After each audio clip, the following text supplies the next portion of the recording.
Hello everyone, welcome back. In the series Mycology, in this video we are going to discuss about the lab diagnosis of the fungi. Laboratory diagnosis. In fungi, there are four commonly used approaches to the laboratory diagnosis of fungal diseases. So for the diagnosis of fungal diseases, there are four methods. Number first, there is direct microscopic examination or known as direct microscopy. Second, culture of the organism. Third, PCR polymerase chain reaction, and fourth are the serologic tests.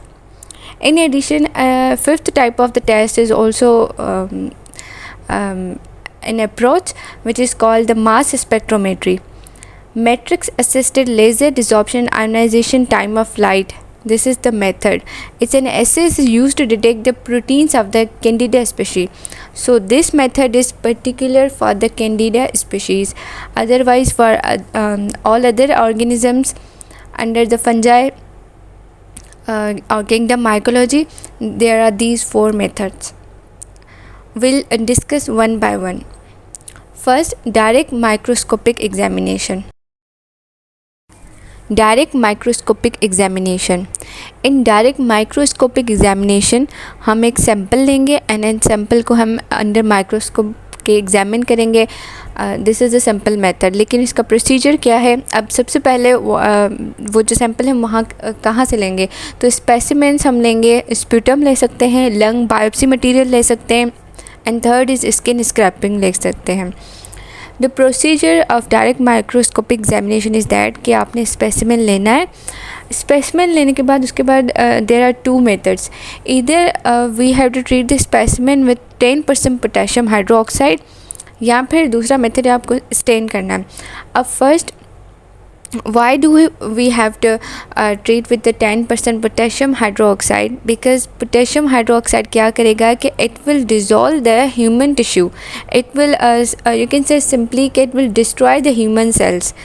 तो जब human cells destroy हो जाएंगे तो ultimately वहाँ पे सिर्फ fungi बचेगा. तो we can see the fungi type और उसके स्पोर्स या कुछ भी.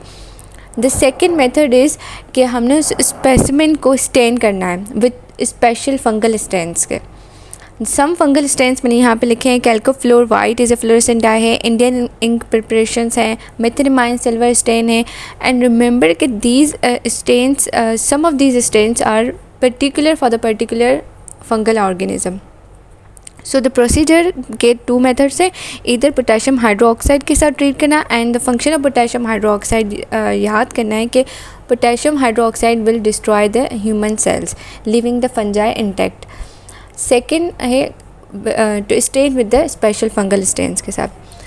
When we will examine under the microscope, the finding characteristics will be asexual spores, hyphae और yeast. ये थ्री कैरेक्टरिस्टिक्स हमें या ये थ्री फाइंडिंग्स हमें मिलेंगी under the microscope.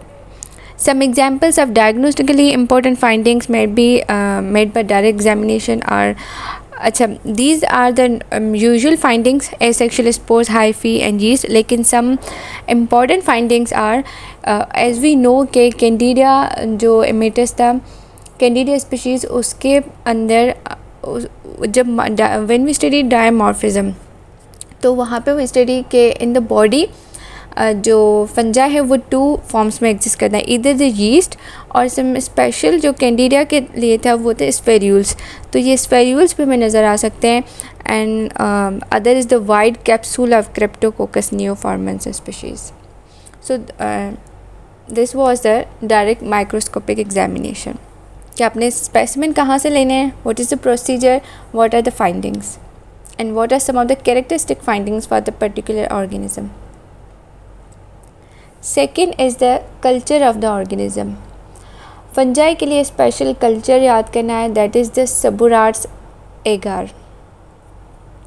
This agar ये जो है वो fungi के लिए specific culture क्यों है? Because this agar facilitates the appearance of the slow growing fungi by inhibiting the growth of bacteria in the specimen. Previously जब हमने देखा कि वो पोटेशियम हाइड्रोक्साइड ऐड किया, it dissolves the human tissues. Now इस culture में हमने fungi को सेपरेट करना है बैक्टीरिया से. तो in the specimen we have to inhibit the growth of bacteria, we have to kill the bacteria. So this agar will kill the bacteria leaving the fungi intact. So inhibition of bacterial growth is due to, अच्छा what is present in this agar is that कि इस agar में bacterial जो growth है वो inhibit क्यों होती है? It's because of the low pH of the medium. And the penicillin, streptomycin and cyclohexamide these are also frequently added. So culture के लिए सबूरार्स एगार हम यूज़ करते हैं and the function of this एगार इज़ कि वो बैक्टीरियल सेल्स को किल करता है यानी कि ग्रोथ को इनहिबिट करता है ताकि हमें फंजाई नज़र आ सके, उनकी कॉलोनीज़ बन सके. The finding characteristics are appearance of mycelium और the nature of the asexual, या तो एसेक्शुअल स्पोर्स नज़र आएंगे या फिर mycelium. The third is PCR test, polymerase chain reaction. PCR based test uses DNA probes. PCR के लिए हमने DNA को यूज़ करना है. The advantage of the PCR is that के it is use to identify the fungi growing in culture at a much early stage. Because PCR में जो है हम इसके दो फंक्शंस दो एडवांटेजेस हैं. एक तो अगर इवन द कॉलोनी स्मॉलर फिर भी आपको वहाँ से नज़र आ जाएगा क्योंकि कॉलोनी स्मॉल है लेकिन उसके पास जो ग्रोथ है वो रैपिड हो रही है as compare to the normal culture जो हम कर रहे हैं. तो PCR का ये एडवांटेज है. PCR assays are available for which species? Coccidioides, histoplasma, blastomyces and cryptococcus. Nothing special about polymerase chain reaction or the PCR tests, just we use the DNA probes and the advantage याद करना है. The important among all these is serologic testing. Serology जो है वो हम test करते हैं इधर for the antigens, fungal antigens और the antibodies against those fungal antigens. उसकी प्रेजेंस को टेस्ट करने के लिए हम सीरोलॉजिक टेस्टिंग करते हैं.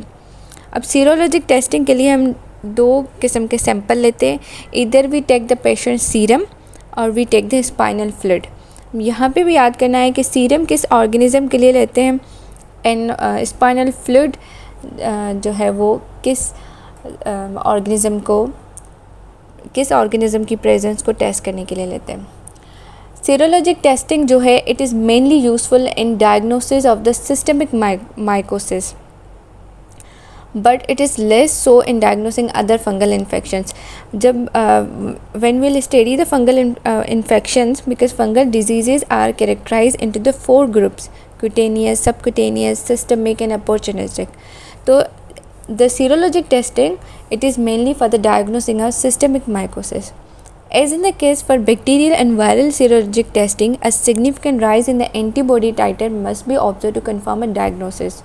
इसका मतलब ये है कि अगर हम कंपेयर करें सीरोलॉजिक testing of virus, bacteria and fungi को, तो फंजाई को सीरोलॉजिक टेस्टिंग करने के लिए उसमें एंटीबॉडीज़ को देखने के लिए we need a more higher concentration of the antibodies. While in bacteria and viral उसमें थोड़े भी एंटीबॉडीज़ होंगे तो वो डिटेक्ट हो जाते हैं.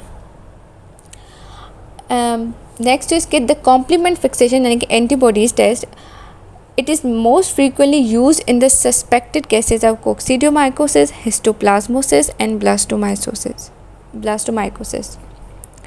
Another is in cryptococcal meningitis. This is a disease. In this disease, the presence of polysaccharide capsular antigens of cryptococcal neoformans in the spinal fluid can be detected by the latex agglutination test. This test is often called the cryptococcal antigen test, abbreviated as CRAG. What does this all mean? In cryptococcal meningitis, which is caused by Cryptococcus neoformis organism, उसमें हम cryptococcus neoformans के antigens को detect करते हैं. Cryptococcus neoformans के capsular polysaccharide capsular antigens को हम detect करते हैं इन दिस डिजीज़. वो जो एंटीजेंस हैं वो हम डिटेक्ट करते हैं इन द स्पाइनल फ्लूइड.